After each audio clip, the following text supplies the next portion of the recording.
খারাপ আপনাকে খারাপ করতে থাকে আর বাকি সব ঠিকই আছে, আপনাকে ওটা বুঝতে লাগবে।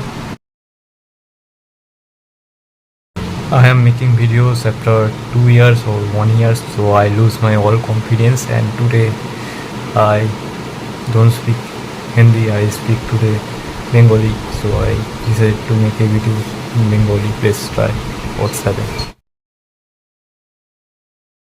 যে যতই বলুক না কেন, একটা ভালো বন্ধুত্ব অবশ্যই একটা ইম্প্যাক্ট থাকে আমাদের জীবনে। হ্যাঁ, আমার জীবনে হয়েছে।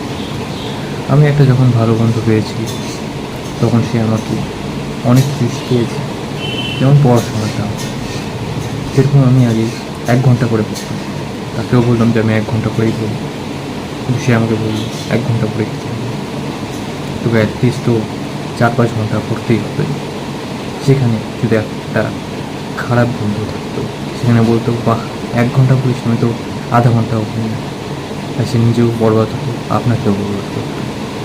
তাই এটাই একটা বলতে গেলে মাইন্ডসেটে চেঞ্জ করে দেয় একটা ভালো বন্ধু, একটা ভালো সঙ্গতি। দেখেন, আপনার বন্ধুরা যদি সেরকম একটা পড়াশোনায় ভালো নাও হয় বা তারা করতে চায় না, তো আপনাকে বলবে না যে তুইও করিস না, আপনাকে আরও বেশি ফোর্স করবে যে আপনি তো করেন, তুই তো কর, তুই তো অ্যাটলিস্ট গ্রো হ জীবনে। তো সেটাই একটা ভালো বন্ধুর পরিচয়।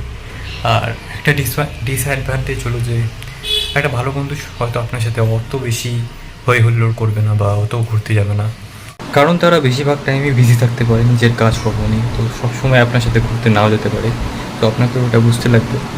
দেখেন, আমি যতটা বুঝছি সেখানে তো একটাই বলবো যে খারাপ আপনাকে খারাপ করতে থাকে আর ভালো আপনাকে ভালো, খারাপ সঙ্গতি আপনাকে খারাপ করতে থাকে। স্টার্টিংতে বুঝতে পারবেন না, কিন্তু ধীরে ধীরে আপনি বুঝতে পারবেন, আর তখন অনেক দেরি হয়ে যাবে।